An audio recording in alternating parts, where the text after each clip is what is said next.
Workforce trade. It was a year later, and Chase was 11. After taking charge of Ron's squad that first time, Merc made him the leader. Chase did everything he could to make the commander happy. He always called him Sir, and he always stood up when he was in his presence. Fall was here. Leafy pathways went through stone-paved places where earthquakes, bombs, and cave tunnels left huge gaps. It looked deceptively soft, when in reality, glass, nails, and splinters waited for you to slip and fall so they could slice you. But the paths were so well trodden, you could see from the worn places where you should step. The Yellow Caps were recruiting workforce. They usually did that in the fall for 3 years in a row now at the night market. Guard and the preppers would capture anyone that straggled into their territories, lock them up, and make them work. If anyone didn't or couldn't, they would beat them or just kill them. "You better watch it, you're one step away from becoming workforce," Shorty used to tell Chase when he fucked up. Chase didn't really believe him. The only gang that didn't do any workforce trading was the Cult.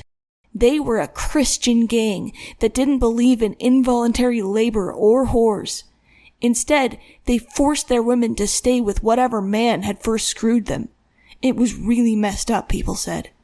Everyone was leery of the Cult. Yellowcap wasn't here. They bitched out. But the Guard was picking up people from Shiver and the Preppers to sell to them later. That was the plan, but Merc had secretly doubled the number of squads they were supposed to be keeping in the area. Chase beckoned for his squad to hide and take positions in the 2 buildings he pointed out.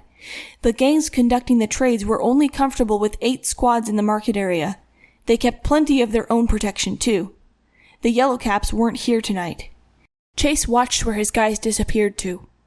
His squad would hide on his signal, but if fighting broke out, they acted as a quiet reinforcement. Chase's people were the best at sneaking. They'd individually sneak up and create openings for the main guard squads. That was the plan, anyway. There were 4 main squads in the crossroads, snipers on the roofs that were still intact, and then Chase's squad, ghost-like in the shadows. He took his people where he was drawn. The scary, dark places where you felt like you were being watched by the spirits. Because you were, and nobody wanted to look in there.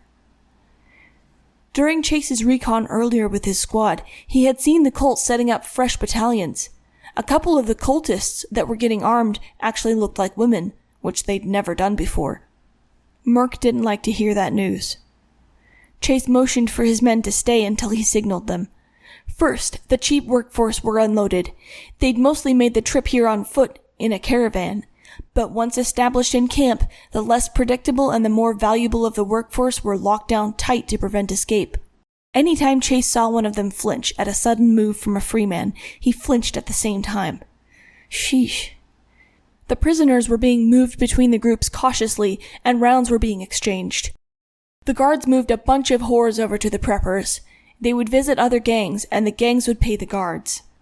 Merc wouldn't tell Chase what they were for, just that they were called whores, and they were a special kind of workforce. Chase was pretty sure he knew what they did, but there was no need to question it. Most of stealth is just waiting. When you're hiding and you get bored or worried, so you move at the wrong time, that's when you get gotten. So Chase didn't move when he saw the cultists coming down the street in plain view.